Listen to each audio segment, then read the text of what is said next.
So what if I told you the secret to a better life isn't about adding more stuff? It's about taking things away. We're about to dive into 9 things you can just silently remove from your life to finally unlock who you're really meant to be. I mean, we're constantly sold this idea, right? That to improve, you've got to pile on more habits, more goals, more hustle. But what if all of that is just noise? What if real, meaningful change actually comes from subtraction? Yeah, it really does. Because genuine transformation, it kicks in the moment you start letting go of those invisible weights. You know, the habits and mindsets that are silently draining your energy, hijacking your focus, and just keeping you from living a life that actually feels like you. All right, so our journey here, it starts inward. We've got to take a hard look at the conversations we have with ourselves. Because, let's be honest, the toughest battles we fight are usually the ones going on in the quiet of our own minds. Okay, so first up on our list is this really destructive habit that, well, so many of us mistake for motivation. Yeah, I'm talking about that relentless inner critic. You know the one. The voice we think is pushing us to be better. But come on, let's be real for a second. We talk to ourselves in ways we would never dream of speaking to someone we actually love. That's not discipline. That's just self-abuse. And this quote it gets right to the heart of it. Think about it. Every single time you tear yourself down, you aren't building character. You're literally wiring your brain for more shame and more fear. Real growth? That starts the moment you decide to speak to yourself with the respect you absolutely deserve. All right, next up, let's talk about a habit that promises us security, but, well, it only ever really delivers anxiety. You know what I mean? We desperately try to manage every single outcome, plan for every possibility, control every person around us, all because we think it's going to keep us safe. But in reality, all it does is build this prison of stress around us. And guess what? We're the only inmate. And that's exactly why it's called the control illusion. It's a total trap. The more you try to tighten your grip on life, the more anxious, and ironically, the more powerless you feel.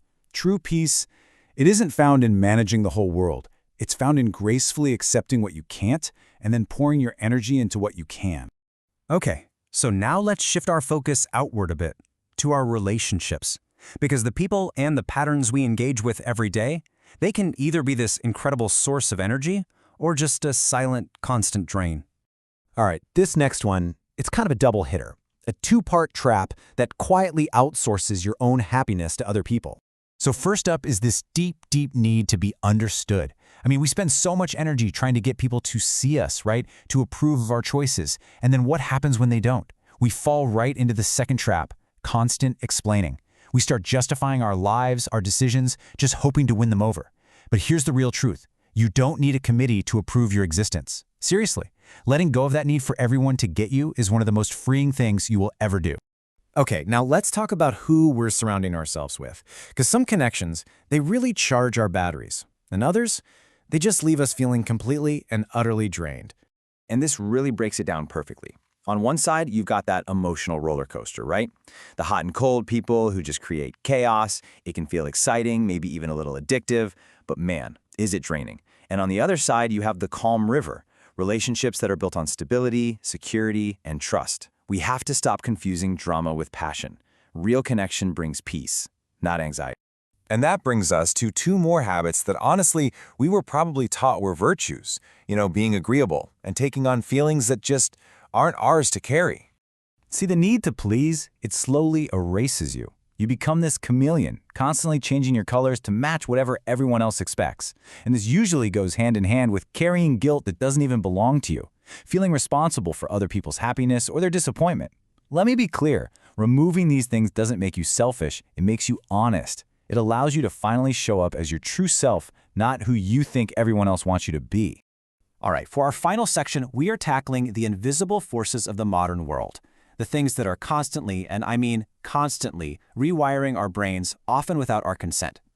So let's talk about something we all do every single day, and that's consumption. And no, I don't just mean food. I'm talking about the constant, non-stop fire hose of information and entertainment.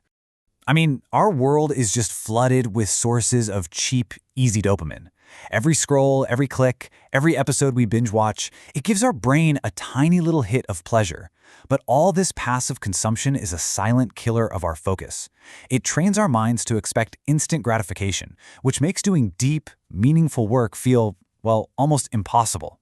Your attention is a muscle, and if you don't train it, it's going to atrophy. And you know, all of this consumption, it leads directly into our final and maybe the most damaging habit of the modern age.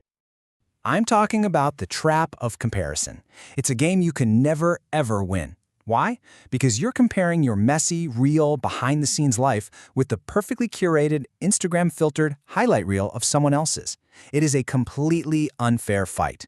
The only metric that actually matters is your own progress. Ask yourself this: are you a little better, a little wiser, maybe a little kinder than you were yesterday? That is the only comparison worth making. So, as we've seen through all this, improving your life, it really isn't always about adding something new. More often than not, it's about having the courage to just remove what's already weighing you down. Think about it.